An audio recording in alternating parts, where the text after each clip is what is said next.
परमगुरुभ्यो नमः। माता पितृचरणकमलेभ्यो नमः।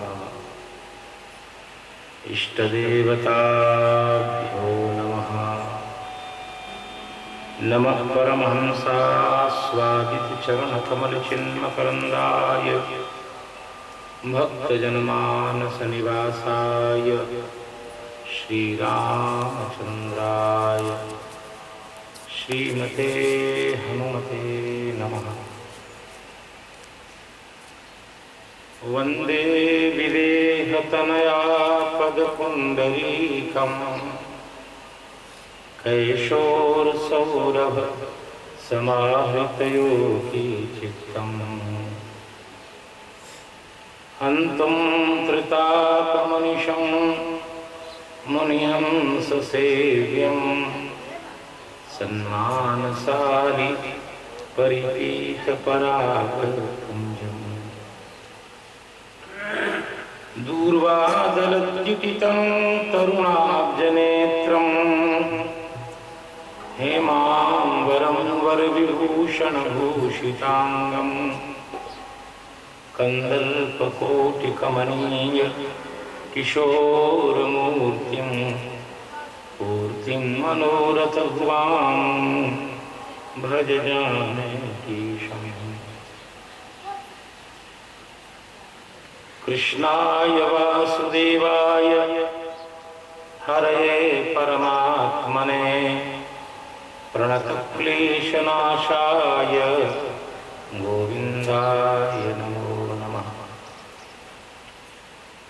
यत्र यत्र रघुनाथकीर्तनं तत्र तत्र कृतमस्तकाञ्जलिं बाष्पवारि परिपूर्णलोचनं मारुतिं नमत राक्षसान्तकम्। गंगातरंगरमणीय जटाकलापं गौरी निरंतर विभूषितवाभागं नारायण प्रियमनंग मदापहारं वाराणसी पुरपतिं भज विश्वनाथम्। अरुणाकरुणातरङ्गिताक्षीं धृतपाशाङ्कुशचापवाताम् अणिमादिविराजितां आदित्येव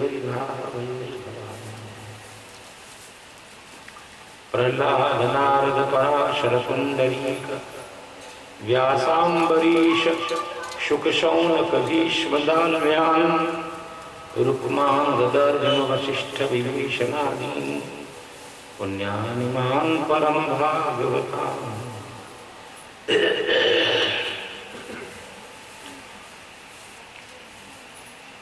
हे राम हे जानकी चरणनूपुर लब्ध भाव हे राघवेन्द्र चरणार्पित सर्व सौख्य हे मादृशातिपतितोद्धरणे समर्थ हे देशिकेन्द्र तव पदपङ्कजबन्धु। श्रीराम जय जय राम।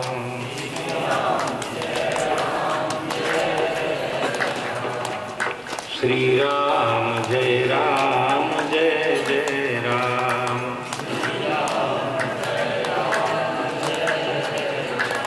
श्रीराम जय जय राम।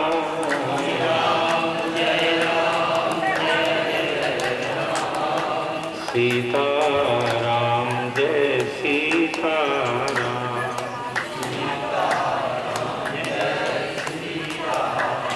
राधे श्याम जय राधे श्याम।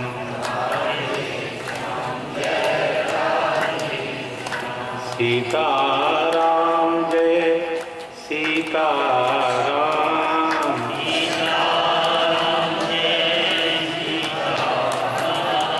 सीताराम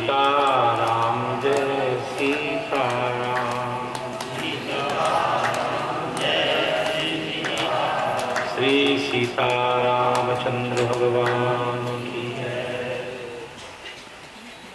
किशोरी जी राखी शरण मोहे लीजे, किशोरी जू राखी शरण मोहि लीजे।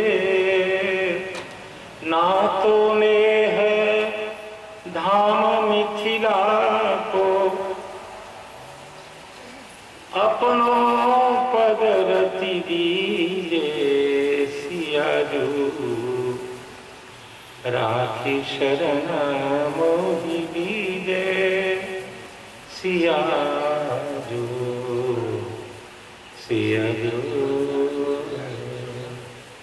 श्री सीतारामचंद्र भगवान की। भक्त भक्ति भगवंत गुरु चतुर नाम बपुए, इनके पद वंदन किए नाशय विघ्नयने। मंगल आदि विचार रह वस्तुन और अनूप, हरिजन को यश गावते श्री हरिजन मंगल रूप। श्री गुरु अग्रदेव आज्ञा दई, संतन को यश गाय। भवसागर के करण को नाहिन और उपाय। सब संतन मिलि निर्णय कियो, मति श्रुति पुराण इतिहास। भजवे को दोई सुधर, कै हरि कै हरिदास। हरिजू भले विराजिए, कथा सुनिए इतिहास। तुम श्रोता या भक्त मान के, तुम पद रज ममास। तुम पीछे और भक्त जे, श्रोता है रस खान। तिनकी सकल तिनके सकल मनोरथ, पुरवहु श्री भगवान। चार जुगन में भक्त जे, तिनके पग की धूरी। सर्वस सिर धरि राख्यूं, मेरे जीवन मोरी। संत सभा झांकी नहीं, किया न हरि गुणगान। नारायण तू कवन विधि, अब चाहत कल्याण। श्री जानकी नाथ भगवान की, श्री राधा रमण भगवान की, श्री लक्ष्मी वल्लभ भगवान की, श्री अंजनी नंदन भगवान की, श्री उमा महेश्वर भगवान की, श्री भक्तमाल जी की, सर्व संत वैष्णव भगवान की, नगर बस्ती की। जय जय सीताराम। पूर्ण ब्रह्म परमात्मा अकारण करुणा वरुणालय, निखिल है ये प्रत्यनीक कल्याण के दान श्रीधर समस्त वस्त्र विलक्षण। राज राजेंद्र कौशल्यानंद वर्धन भगवान रामचंद्र महाप्रभु की आह्लादनी शक्ति, हम सबों की माँ, अत्यंत करुणामयी दयामयी स्नेहमयी श्री जगदम्बा मैथिली की अपार करुणा से और हमारे असंख्य पूर्व जन्मों के पुण्य प्राबल्य से हम सबों को ये भारतवर्ष मानव जीवन एवं सनातन धर्म की प्राप्ति हुई। ये तीनों अलग अलग लाभ भगवान ने करुणा करके हमें प्रदान किया। इस दिव्य मणिकांचन संयोग का लाभ लेने के लिए हम लोगों ने श्री भक्तमाल जैसे दिव्य ग्रंथ का आश्रय लिया है। अभी भाई ललन जी बहुत सरस बहुत मधुर और भावपूर्ण ढंग से मेरे प्राणाधार सर्वेश्वर राज राजेंद्र भगवान सीताराम जी का मंगल में नाम उच्चारण कर रहे थे। मन में आता था कि लोग अमृत को ढूंढते हैं, कहाँ है अमृत, कहाँ है अमृत, कहाँ है अमृत। और अब समझ में आया अमृत कहीं नहीं है, अमृत केवल भगवान के नाम में है। तुलसीदास जी ने बड़ा व्यंग किया इस संसार में सुनिए सुधा देखिए गरल। श्रीमद गोस्वामी जी महाराज ने कहा कि संसार में लोग सुनते हैं अमृत होता है, अमृत होता है, केवल लोग सुनते हैं, अमृत को किसी ने देखा नहीं है आज तक। देखा किसको है? जहर को। अरे जहर ही तो है, रात दिन जहर जहर ही तो है, और क्या है? संसार अपने आप में एक जहर है। यहाँ आके कौन सुरक्षित? जब मैं बैठता हूँ तो कई माताएं, कई बंधु आते हैं, किसी के मुख से मैं ये नहीं सुनता हूँ कि महाराज जी मैं संसार में सबसे प्रसन्न आदमी हूँ, सबसे आनंद में रहता हूँ। सब रोते ही रहता, महाराज ये टेंशन, ये टेंशन। पूरी तरह समझ में आ गया कि सही में संसार जहर है। इस जहर के संसर्ग में आकर कोई सुखी नहीं। और अनादिकाल से इसी जहर से परेशान होकर हम सब लोग अमृत की तलाश में हैं। पत्नी में अमृत ढूंढते हैं, बाल बच्चों में अमृत ढूंढते हैं, पूजा पाठ में अमृत ढूंढते हैं, सर्वत्र अमृत ही तो ढूंढ रहे हैं। अमृत दो प्रकार के होते हैं। एक अमृत ये कि जिसके पीने से मैं मरूं नहीं, ठीक है भाई मत मरो, तो मरने का मतलब समझते हैं।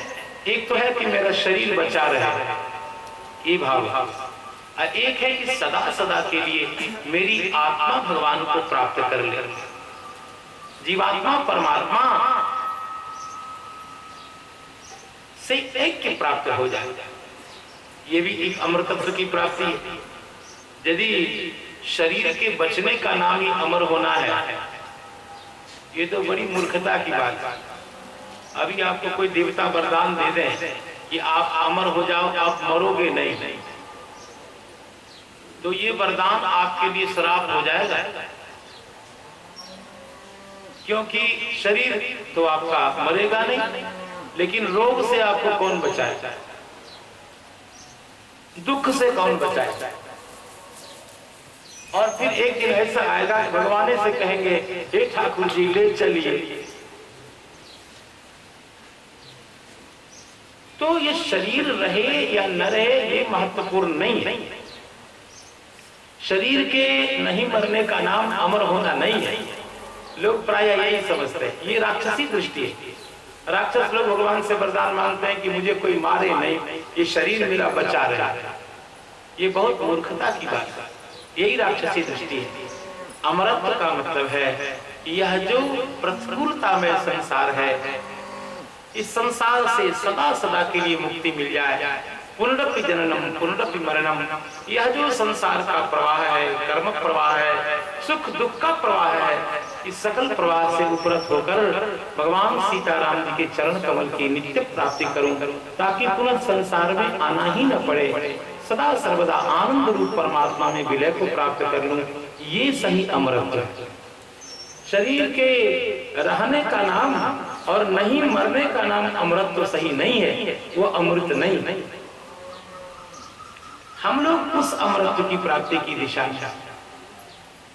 गोपिकाओं से पूछिए कि अमृत क्या है, तो गोपिकाएं आपको बहुत अच्छी तरह समझा देंगे। रास पंचाध्यायी की कथा है, जब भगवान कृष्ण गोपिकाओं को छोड़कर और अंतर्हित हो गए, तो भगवान को न पाकर गोपिकाएं सर्वत्र भगवान को ढूंढने लगी।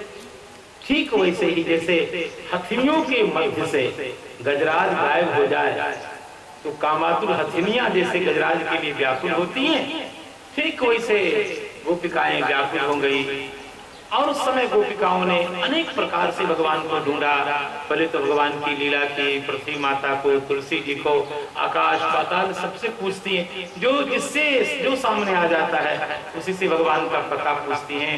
गोपिकाओं ने लीला की और अंतिम में किसी एक ने कहा कि ऐसे नहीं मिलेंगे भगवान के लिए गाना पड़ता है। भगवान को संगीत बहुत प्रिय है। भगवान की सबसे बड़ी कमजोरी है संगीत। भगवान का बहुत लूज पॉइंट है। संगीत सुना करके भगवान को कभी भी पटाया जा सकता है, कभी भी उनको गिरफ्त में लिया जा सकता है। इतने बड़े रसिया हैं कि क्या बताऊंगा। तो एक सखी ने कहा कि प्रेम से भगवान को गाओ, उनकी ललित पद्यों को गाओ। तो भागवत महापुराण में लिखा है कि गोपिकाओं ने बैठ करके गीत गाया। गीत से भगवान मिलते हैं।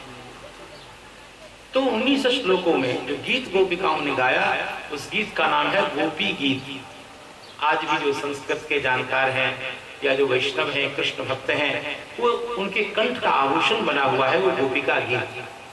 और रोज आज भी संध्या काल में भगवान को दीप जलाकर हाथ जोड़ करके जो भगवान के सामने गीत गाता है, भागवत महापुराण का कहना है कि इसको शरीर के अंत होने से पहले कभी न कभी भगवान की झांकी जरूर होती। लेकिन गीत गाने के बाद भी ये रसिया नहीं मिले।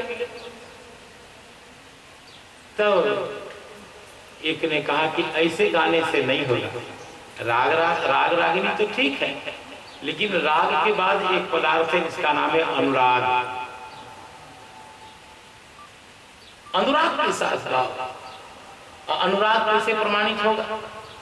जैसे हेमोपैथी वाला दवाई होता है, बचपन में हम खाते थे, बिल्कुल नींबू जिस मीठा मीठा लगता है, तो वो मीठा जो होता है हमारा सफेद सफेद, उसमें कोई दम नहीं होता। दम होता है उसमें जो ड्रॉप डालता है,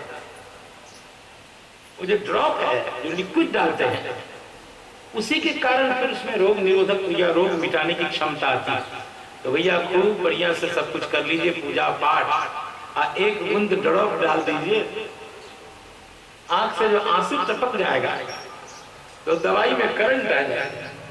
वैसे सारे साधन सुंदर हो जाते हैं यदि गाते गाते हमने प्रिया प्रीतम सरकार के लिए एक दो आंसू टपका दिए, उनके विरह में, उनके प्रेम में, तो बस वो दवाई में करंट आ जाता है। जैसे हेमोपैथी वाली दवाई में उस सफेद सफेद गोली में थोड़ा ऊपर से वैद्य डॉक्टर लिक्विड डाल देता है, बस वैसे ही 2-3 बूंद टपका दो, तब देखो भगवान आते हैं कि नहीं। तो वहां भागवत में लिखा है, इति गोप्य प्रगायन्त्या, गा तो रही थी, विलपन्त्या, विलाप करने लगे। चित्र था, जोर जोर सबके फपक फपक करके जब भगवान के लिए रोने लग गई, तब भगवान से नहीं रहा गया। तो भैया गीत ही सफल होता है क्रंदन में। राग बह करके जब अनुराग बन जाता है, राग की दूसरी कक्षा है अनुराग। राग में तो हम ध्यान रखते हैं कि हमारा सही सुर लग रहा है कि नहीं। अरे यहाँ तो सुर लगे कि न लगे, ज्यादा चिंता मत करो, वहां वाला सुर लग जाए तब मजा आ रहा है। यहाँ वाला सुर नहीं भी लगेगा तो अरे लोग ही न कहेंगे जिस तरह बेसुरा हो। कोई बात, ये गुरु महाराज है, क्या हमको प्रमाण पत्र देंगे तो मोक्ष मिल जाएगा। लेकिन वहां वाला कनेक्शन सही हो गया, वहां वाला एकदम तान सही लग गया, सही, तो आनंद हो जाएगा। गोपिकाओं ने जो इस प्रकार से क्रंदन किया विलाप करते हुए, तो भगवान प्रकट हो गए। श्री रास बिहारी भगवान की। और पीताम्बरधारी भगवान हाथ में पीताम्बर का छोर लिए गोपिकाओं के आंसू पोंछने के लिए भगवान प्रकट। भगवान सब कुछ सहन कर सकते हैं, लेकिन प्रेमी जनों के अश्रु प्रवाह को भगवान सहन नहीं करते। अपने घरवाली का अभिमान चूर्ण कर देते हैं। गुमान गोविंद ही भावत नहीं। तो भैया अभी जो हम सुन रहे थे वो अमृत में सुंदर ललित संगीत सुन रहे थे, तो रोते रोते गोपिकाओं ने एक बढ़िया बात कही। भगवान ने कहा, गोपिकाओं तुम मेरे विरह में रो रही थी और बड़ा विरह का नाटक कर रही थी, तो मर काहे नहीं गई? भाई प्रेमी लोग तो मर जाते हैं विरह में, लेकिन तुम तो जीवित रह गई। अरे रसिया भगवान है तो कुछ भी कर सकते। तो गोपिकाओं ने जो उत्तर दिया वो बहुत सुंदर उत्तर। गोपिकाओं ने कहा श्याम सुंदर, हम सब अवश्य मर जाते, लेकिन इन गायकों ने, इन कथावाचकों ने हमको मरने नहीं दिया। कहा क्यों? कहा आपकी कथा ही अमृत है। जब जब मरने की इच्छा होती थी, बस इन कथावाचकों ने कथा सुना करके आपके लिए जीने की इच्छा जगा दी। और गोपिकाओं ने कहा तब कथामृतम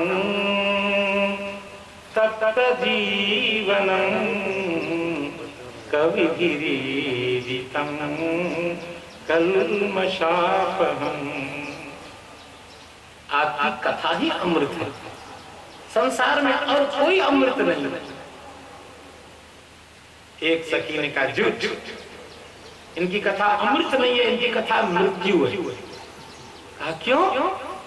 कहा भगवान से मिलने की ऐसी छटपटाहट जगा देती है, उससे बढ़िया तो मर जाए। संसार में शरीर धारण करने की अपेक्षा मरने की इच्छा होती है। तब कथा अमृतम, चाहे वो भगवान की विरह से संतप्त हो, चाहे संसार के दुख से संतप्त हो, उसके लिए यदि कोई अमृत है तो भगवान की कथा, भगवान का मंगलमय गुण कीर्तन। बड़े बड़े महापुरुषों ने इसका पल्लवन किया, गायन किया। और इसकी सबसे बड़ी विशेषता है, इसमें योग की कोई जरूरी नहीं है, ध्यान की कोई जरूरी नहीं है। गोपिकाएं कहाँ ध्यान करते थे? मैंने एक दिन कहा था, बड़े बड़े योगियों को आंख बंद करने पर जो ध्यान होता है, गोपिकाएं खुली आंखों से ध्यान लगाती। भेज तो दिया उद्धव जी को, जाइए जाइए, बहुत देखे पढ़े लिखे। और आप जिस निर्गुण निराकार की बात करते हैं, वैसे वैसे ब्रह्म का हम क्या करेंगे? अचार बनाएंगे। जिसका हाथ नाक मुंह कान नहीं हो, आप यही तो कहना है कि बिनु पग चले सुने, बिनु काना कर बिनु करम। ये अपंग भगवान को लेकर हम अचार बनाएंगे? अपना अपंग भगवान अपने पॉकेट में रखना। गोपिकाओं ने डांट दिया और ये कहा, आपने कहा कि श्याम बहुत दूर है, ध्यान करो। ऊधो मनन भये 10-20, मन 10-20 नहीं है। एक तो भगवान के साथ चला गया, दूसरा मन होता तो योग साधना आदि करते। और आप कहते हैं कि श्याम दूर है, उनका ध्यान करिए। अरे श्याम तन श्याम मन, श्याम है हमारो धन, आठो याम उधो हमें, श्याम ही सो काम है। और अंतिम में जो गोपिकाओं ने कहा कि आपका जो ब्रह्म है, हाथ पैर रहित ब्रह्म, उस ब्रह्म का हम क्या करेंगे? हाथ के बिना कैसे तो बांसुरी बजाएगा, चरण के बिना कैसे नाच के मुझे दिखाएगा? ऐसा कोई ब्रह्म निर्गुण निराकार, बताइए हमारे किस काम आएगा? तो भक्तों के लिए, जो प्रेमी लोग हैं, उनके लिए ज्यादा ध्यान की कोई जरूरी नहीं। बड़े बड़े महात्माओं ने भक्तों के चरण में नाक रग रहे हैं। क्या जनक जी से बड़ा कोई ज्ञानी होगा? क्या सुखदेव जी से बड़ा कोई आत्मचिंतन करने वाला होगा, ध्याननिष्ठ होगा? और जब भगवान नंदनंदन की बाकी झांकी का अवलोकन किया तो सुखदेव जी महाराज पिघल गए, धिक्कारने लगे अपने आप को। मैं किस निर्गुण निराकार का चिंतन करता था, मुझे पता नहीं था कि भगवान शगुन सागर इतने सुंदर हैं। पागल होकर के भगवान नंदनंदन के चरण कमल की ओर दौड़ पड़े। भैया हो तो जो प्रेमी होते हैं उनके लिए ज्यादा जरूरी नहीं है। जिनको भगवान की भक्ति में विश्वास नहीं है, भगवत प्रेमी में विश्वास नहीं है, वो योग जप तप और ये ध्यान जो करना है करो। तव कथामृतम तप्त जीवनम कविभिरीडितम कल्मषापहम् श्रवण मंगलम भगवान की कथा सुनने मात्र से मंगल होता है।